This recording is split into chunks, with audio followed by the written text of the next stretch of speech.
رہا ہے. یہ ٹوٹل اماؤنٹ بنتے 50 لاکھ موٹر سائیکل کا 1250 ارب روپے. انتظامیہ کے اس معاملات کو آپ کیسے دیکھ رہے ہیں؟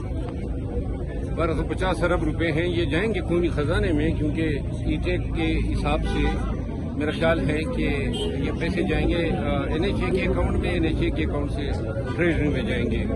اور اچھی بات ہے، ای ٹیک سے یہ فائدہ ہوگا، امن و امان کی صورتحال میں ہیلپ ملے گی، آئیڈینٹیفائی ہوگا. بلکہ ای ٹیک سے فوراً جو ہے کوئی بھی سوار جب بھی جائے گا ادھر سے گزرے گا ای ٹیک کاؤنٹر سے تو اس کی شناخت ہوگی. میرا خیال ہے یہ اچھے اقدامات ہیں. سر بہت شکریہ، بہت شکریہ. علیمہ خان صاحبہ کہتی ہے کہ پاکستان کے پاس نیوکلیئر ویپن نہیں ہونا چاہیے، اس اسٹیٹمنٹ کو کیسے دیکھتے ہیں آپ؟ میں علیمہ خانم کے بیانات پہ آج کل کمنٹ نہیں کرتا ہوں، مجھے بیرشگور نے منع کیا ہے. وہ تو آپ کو منع کیا ہے، لیکن یہ بڑا خطرناک اسٹیٹمنٹ ہے کہ پاکستان اپنے ڈیفنس کے لیے جو ہے وہ نیوکلیئر ویپن رکھتا ہے. تو ایسا اسٹیٹمنٹ کیوں دیا، یا علیمہ خان صاحبہ نے اس پر آپ کچھ تبصرہ کریں گے؟ کہ نیوکلیئر بم سے زیادہ پاکستان کو معاشی ترقی چاہیے، ہمیں صحت کے وسائل درکار ہیں، تعلیم، روزگار، قحط، افلاس، غربت، ان چیزوں پہ قابو پانا ہے.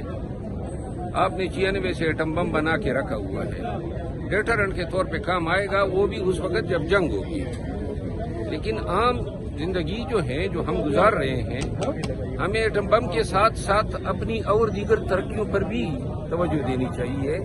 یہ صرف کافی نہیں ہے کہ ہم اسلام کا قلعہ بن گئے، ایٹم بم آ گیا. جب تک آپ کے پاس روکڑا نہیں آئے گا، جب تک آپ کی اسپتالوں کی، آپ کے انفراسٹرکچر کی حالت وہ ہے وہ بہتر نہیں ہوگی. اس تناسب میں انہوں نے بات کی تھی، اور میرا خیال ہے کہ میں بھی اسی کنٹیکسٹ میں یہ رائے رکھتا ہوں. تو ایسے پاکستان کے لیے یہ مفاد میں کیا بہتر نہیں ہے؟ آپ جو ہے وہ ایک نیوکلیئر پروگرام رکھے، ہمارے ملک کو جو ہے وہ کہہ رہے ہیں کہ بھئی آپ کے پاس نیوکلیئر ویپن ہونا ہی نہیں چاہیے. یہ نہیں کہا ہے، میرا خیال ہے بات آپ ذرا مروڑ رہے ہیں.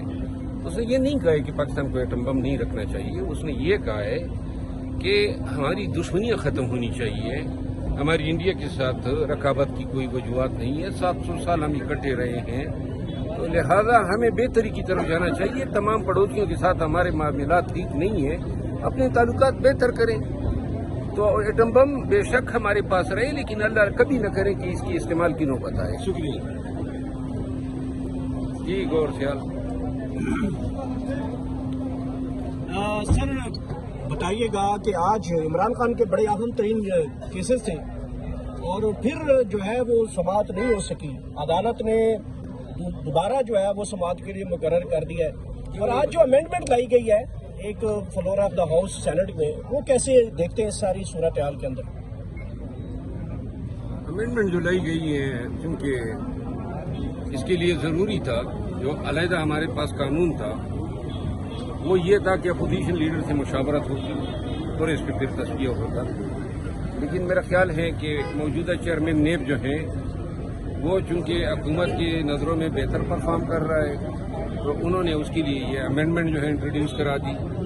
لیکن میرا خیال یہ ہے کہ یہ امینڈمنٹ جو ہے آئینی اور قانونی طور پہ، کیونکہ کلریبل ایکسرسائز ہے اور اس نیت سے لائی گئی ہے کہ ایک اسپیسیفک شخص مستفید ہو سکے، تو اگر یہ عدالتوں میں چیلنج ہوتی ہے، کوئی قانون ہوتا ہے یا اس کا ریگارڈ رکھا جاتا ہے، تو یہ لا سیٹ ایٹ ناٹ ہوگا. کیا سمجھتے ہیں کہ یہ جو امینڈمنٹ لائی جا رہی ہے، عمران خان صاحب کو مزید جو کہیں سے کوئی ریلیف ملتا ہے تو اس میں رکاوٹ بننے کے لیے لائی جا رہی ہے کہا جائے؟ دیکھیے، کوشش تو ساری یہی ہوتی ہے کہ ان کے تمام راستے مسدود کیے جائیں، بند کیے جائیں. ناظر صاحب، حکومت آپ کی نظروں میں کیسا پرفارمنس کر رہا ہے؟ دیکھیے، حکومت پاکستان کی صرف اسلام آباد میں ہے. اسلام آباد کے علاوہ تو کوئی حکومت نہیں ہے نا، وہ تو صوبوں کی حکومتیں ہیں. تو اسلام آباد میں کیا پرفارمنس ہوگی؟ پرفارمنس سے آپ کو متعین نہیں ہے؟ نہیں، میں یہ کہہ رہا ہوں کہ اسلام آباد کی ایک چھوٹا سا ضلع ہے نا، تو اس میں سڑکیں تو پہلے سے بنی ہیں، گیس ہے، بجلی ہے، تمام انفراسٹرکچر ہے. البتہ چند نئے پل بنے ہیں، چند سڑکیں. میاں شہباز شریف صاحب نے لاہور کی ترقی میں بڑا اہم کردار ادا کیا ہے، اور کاش وہ یہ توجہ اسلام آباد کی طرف بھی رکھتے ہیں. سر، پیٹرولیم مصنوعات کی قیمتوں میں ابھی کچھ دن پہلے اضافہ ہوا ہے. آپ خدشات کا اظہار کیا جا رہا ہے کہ شاید جو موجودہ